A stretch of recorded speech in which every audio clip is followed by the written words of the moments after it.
Without further ado, Dr. Carla Hayden, David Rubenstein, thank you so much.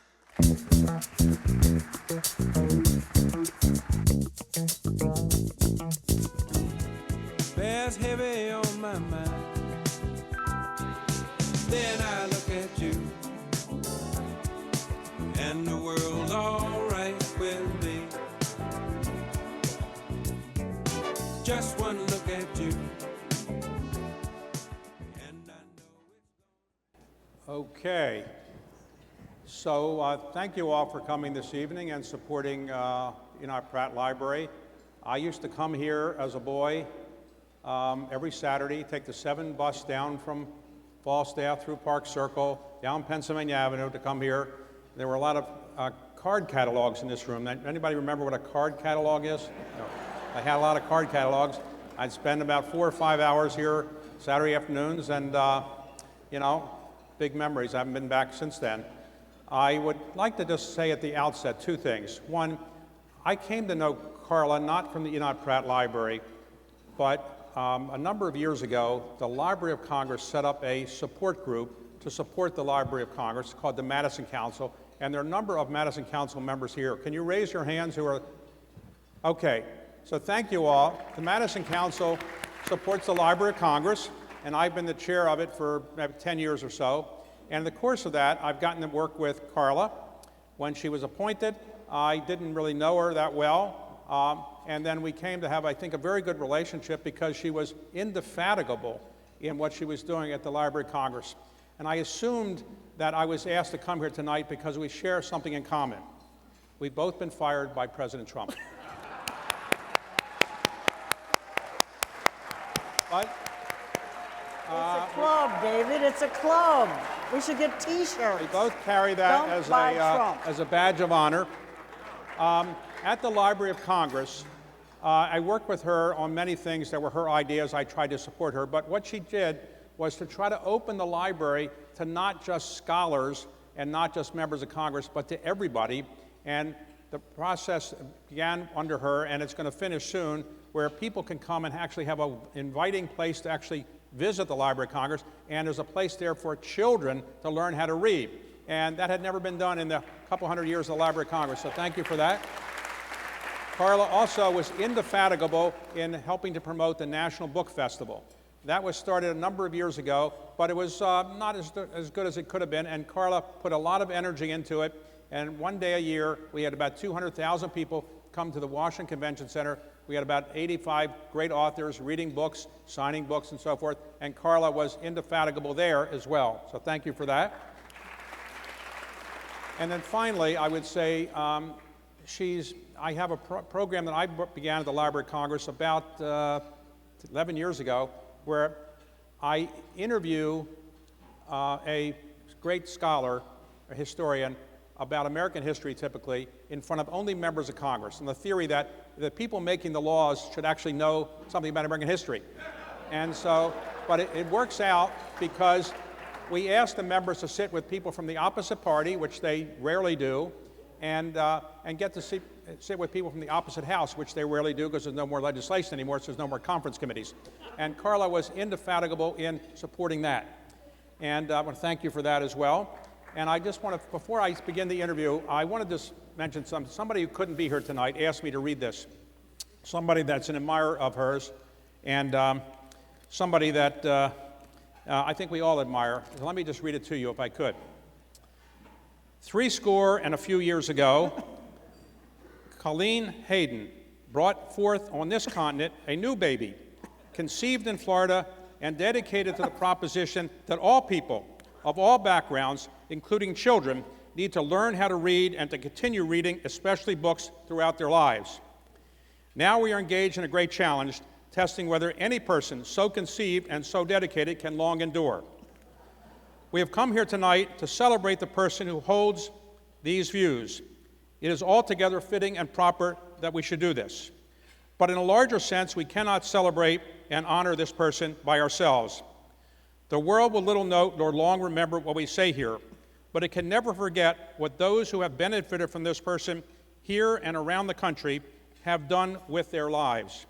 The thousands and tens of thousands and millions of people of all backgrounds races, ethnicities, and ages who have benefited from this person's life's work have already celebrated and honored this person far above our poor power to add or detract. They have done so by learning how to read books, how to teach children to read, and how to use and empower libraries to enable people to obtain books and enjoy reading them. For those who have learned how to read books, to enjoy learning, and to appreciate the value of libraries, we hereby resolve that they shall not have done so in vain. And we hereby resolve that this nation, under God, shall have a new birth of reading and libraries, and that Carla Hayden, a librarian of the people, by the people, and for the people, shall never perish from the earth. Okay. So, Carla, why did you want to be a librarian? Oh my.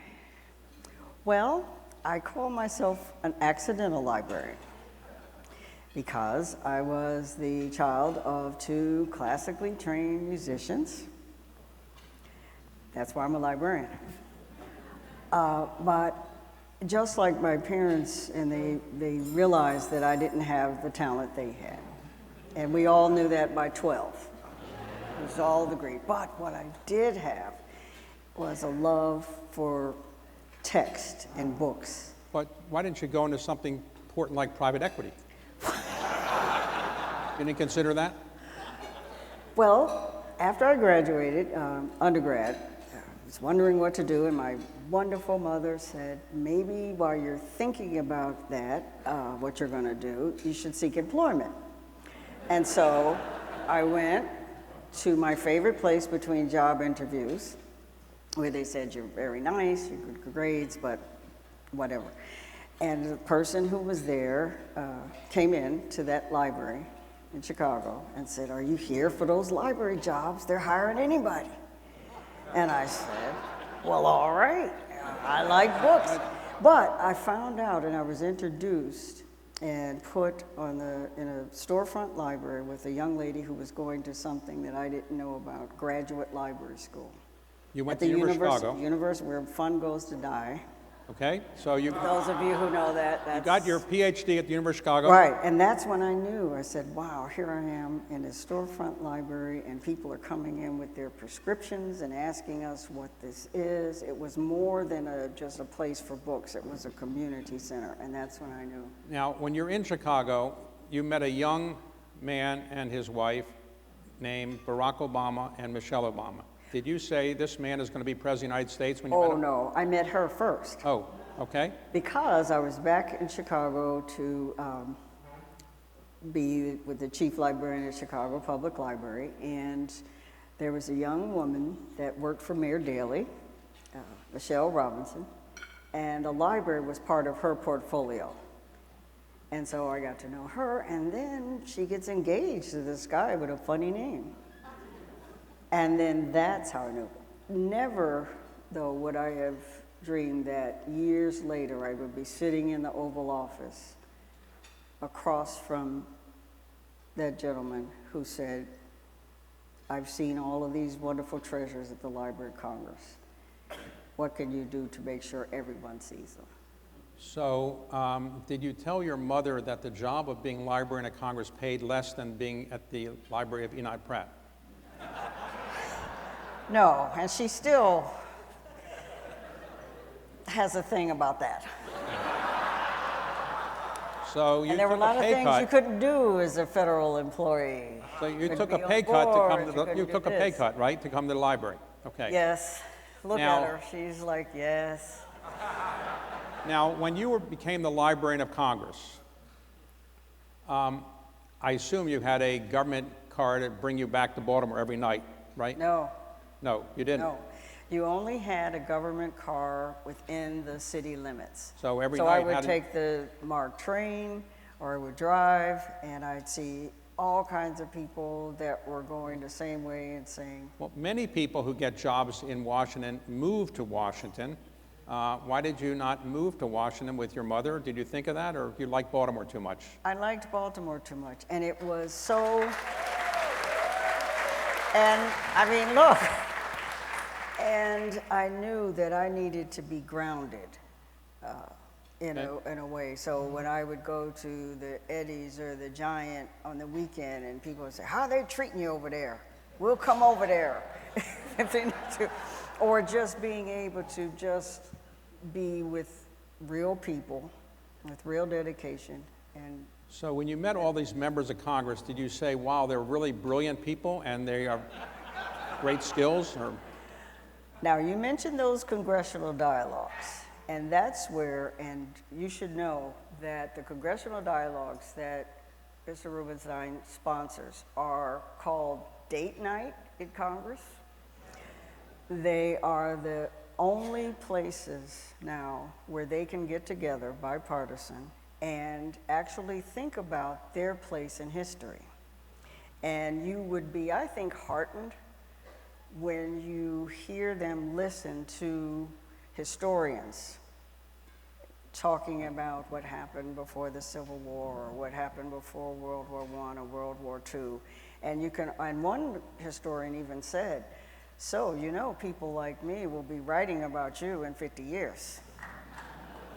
And that gives them an opportunity to really... So what gave you the idea of actually making the Library of Congress more accessible to people? Why not just make it accessible to members of Congress? The Library of Congress is for Congress and the people Congress serves. It's the largest library in the world. It has just about everything. And so it had never had, for instance, a treasures gallery before. Right. And you were able to do that. And now people can come in and see the contents of Abraham Lincoln's pockets the night he was assassinated. So no one can take books out of the Library of Congress. You can go there to use them, but if you want to take books out, you have to be a member of Congress. Do members of Congress return their books on time? They still keep records. They don't have fines, just let's say that. Right. They don't have fines. However, it is interesting that we don't share, just like any library, what they're asking for and what they're reading. And so they can do e-books, a lot of them like history though. So Library of Congress operates something called the Congressional Research Service, which is supposed to answer any inquiry from a member of Congress. Do you ever see what the inquiries are, and are they ridiculous, or are they really brilliant, or what? You know, being interviewed by David Rubenstein is quite an experience. I've seen him do it with so many people, but to have that focused on you is quite something. There are records of, and they go back decades, of what not only members of Congress ask for, but also their staff members, because they're really that's the whole point of the Congressional Research Service. That's how the Library of Congress started, 600 law books in 1800 to serve Congress. And so they have the same thing, and we do make that point to them, and I made a point to them a lot, that, sir, ma'am, just like you're getting this service, that's what we do in communities all over this country. So we don't tell. Okay. You don't ask. So let me ask you this. But we don't tell what they're asking for. And so they're this special, when Congress is in session, that group of people, they're specialists in every field, are there to answer questions. Now, the library has a very rare copy of the Gutenberg Bible. Yes. Can you take that out yourself at night and bring it to Baltimore to show your mother? Were you able to do that? No, she did get to touch the Lincoln Bible, though. And that was something when I was sworn in. The Gutenberg Bible at the Library of Congress is only one of 3 in the world on vellum. And so it is if you ever visit the Library of Congress in the Jefferson Building, you will see this super duper case that we used to joke about. If anything ever happened, we were all going to get in that case. Because it has its own heating cooling system, security, but they do have to go in about every 6 months and turn a page. So how many employees does the Library of Congress actually have? 3,500 now, down from 5,000. And That's small in DC. Did any president ever come visit you at the Library of Congress? Yes. Who was that, Barack Obama? Yes. He came. He came a couple of times. a couple of times. And any other presidents come to visit? Well, you have to define visit. I've been in D.C. a little bit. Depends on your definition of What's your visit. definition? If they're there for an occasion. So that's different from actually looking at the collections like President Obama did and on with nobody, well, he had people around, but to see different things. So we have had other presidents to visit on I see. special occasions. And Thomas Jefferson once sold his collection to the Library of Congress when the original collection was burned down by the British in 1814. Do you still have the Thomas Jefferson collection? Most of the collection has been restored. There was another fire, and some of the copies were destroyed, but it is on display. And you can see that he was, in that time, he had the largest personal library in the United States, 6,000 volumes, and he had books in other languages. He had the Quran. He had all of these things. And there was a struggle in Congress about should we take these books? He's got all these different things. But his library started the idea that there, as he said, there's no topic to which a member of Congress should not have occasion to refer. So what was the highlight of being Librarian of Congress? You were the 14th Librarian of Congress, the first woman to be Librarian of Congress, and the first African American, and I think only the third librarian to actually be Librarian of Congress. Since 1802. So what's the highlight of being? One of the highlights happened about a year ago when the David M. Rubenstein Treasures Gallery opened, because it took a while to get this first ever Treasures Gallery. And so at the opening, we were able to show to everyone the contents of Abraham Lincoln's pockets the night he was assassinated, but also the Blackwell family tree. Since the 1970s, an African-American woman researched her family history, and it took years. And it is about 9 feet tall, 6 feet wide, and Arthur Ashe was one of the members of the family, and she had white out, but when she passed, her family didn't know what to do with it. She'd worked so hard, and the young man that had worked with her over all those decades was still at the library, and he said, "We'll take it." So at the opening, right in the next aisle, was the Blackwell family tree, and at the opening, an African-American family came up, and they were taking pictures in front of it, and I said, "Are you all Blackwells?" I said, "Yes." I said, "Oh, this is great." And then another family came, and they started taking pictures, and they didn't even know each other. So they had a reunion in front of that. And the grandmother said, "Yeah, they look like Blackwells," you know. But the fact that people could see themselves Right. in there and know that their family history was right in there with Now, Abraham Lincoln. there are 3 buildings of the Library of Congress in Washington. The main one, built in 1897, called the Jefferson Building, has a gigantic, called main reading room. Gigantic, big, big dome. But when you go in there, mostly people are sleeping. So they call it the main sleeping room ever, or what, do you ever kick No. people out because they're sleeping And I there? have to tell you, there's a couple here, Taylor Branch and his wife, in their hallway, they had a copy. They have a photo of the main reading room. And I said, "Oh, that's really interesting." They played footsie there. I don't think they would mind me telling you that. But there's a lot. People can that- sleep there if they want to sleep there. Well, people tend to sleep in libraries. Okay. That's, you know, the Library of Congress. But what you see there now are people from all walks of life. You see young people with their laptops, and they're taking in the beauty, just like in any library like this. They're So taking in- when President Trump fired me, I just got an email saying I was Me dismissed. too. You didn't get a call or anything? No, same, probably same Same pattern, email. okay. Did you get thank you for your service? Not yet. Okay. At least I got that. So let me ask you, what did you miss the most about the Enoch Pratt Library when you were in Washington? The people that I worked with, and some of them are here.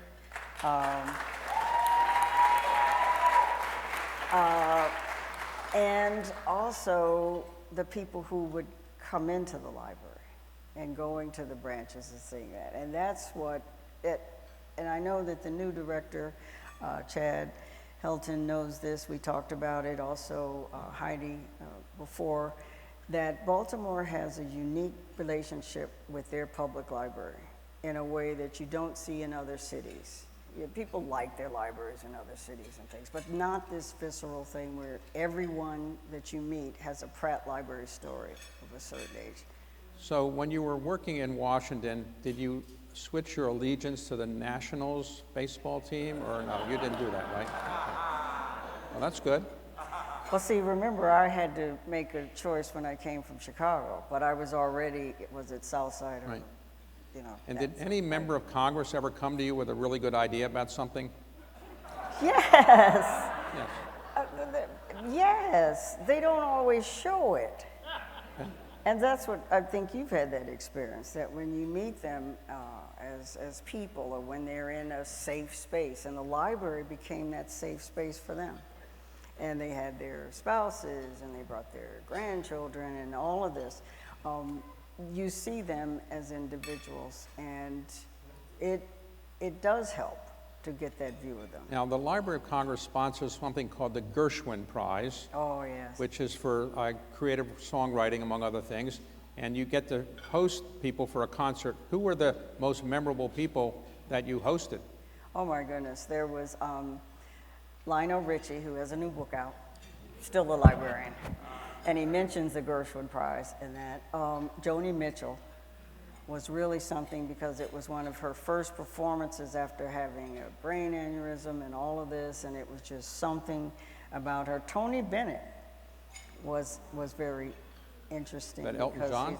Well, Elton John was just, what could you say? He was just phenomenal, but the people who were with him too were something, who came to pay tribute to him. And that's what the Gershwin Prize really came to symbolize, that people were being recognized for something that their creativity, more than just their performances. Now, 21% of adults in this country are functionally illiterate. They can't read past the 4th grade level, and it's getting worse. Why do you think we have such a high illiteracy rate in this country?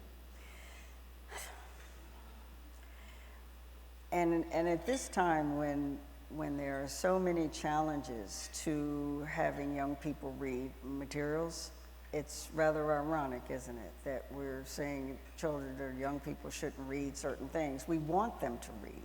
And there hasn't been as much of an emphasis on letting young people read what they want to, so that they get enjoyment out of it. It's not a choice. It shouldn't be like eating Brussels sprouts. So, And that old thing of you have to finish a book. Well, no, you don't. There are thousands of books. Pick another one. Now, you're obviously a great reader. If you could meet any author whose books you've read, who would you like to meet? Is there any author that you greatly admire that you'd like to meet, if you could meet him, dead or alive? Oh, I'm glad you mentioned the dead. Because there are, James Baldwin Okay.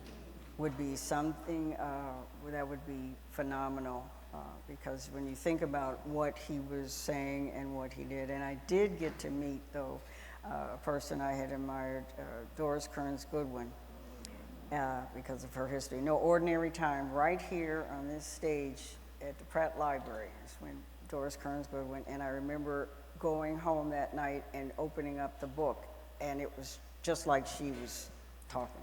And so the anniversary of being sworn in, September 14th, she was in town, and I got to sit with her and talk about history and hope in history. And I think about her a lot now as we go through this, that looking at history. Wouldn't you like to meet Shakespeare and ask him if he really wrote those plays, or no? Oh, I have a long line. There are a lot of You think people. Shakespeare really wrote all that? You know, okay. That's, It's don't ask, okay. don't It's ask, don't okay. tell. And the Okay. Bodleian, you know, and the Okay. Folger Library. Look, Carla, you did a great job at the Library of Congress. The Library of Congress, how many staff people here from the Library of Congress? There are a couple of people here who came here from the Library of Or Congress. there used to be. And they really miss you, obviously, and the city of Washington miss you. Every member of Congress I've talked to misses you. And very sorry that you are not finishing your term out, but I'm obviously happy that you are now doing something else. What are you doing right now? I'm a senior fellow at the Andrew Mellon Foundation. And Elizabeth Alexander, who's the head of it, reached out right away and said, we'd like you to continue to work in the public knowledge area to help libraries and archives and moving forward. And I just will have to take this opportunity to thank Eddie and Sylvia Brown for, in the video, it was mentioned, when you have champions, like you're a champion at Right. the Library of Congress, and you have champions like Eddie and Sylvia, the fact that that beautiful African-American room has, and this is thanks to another person, Mr. Vernon Reed, and some anonymous people, world-class art in that room. Sam Gilliam, Shanique Smith, and they will be featured in the November 1st Art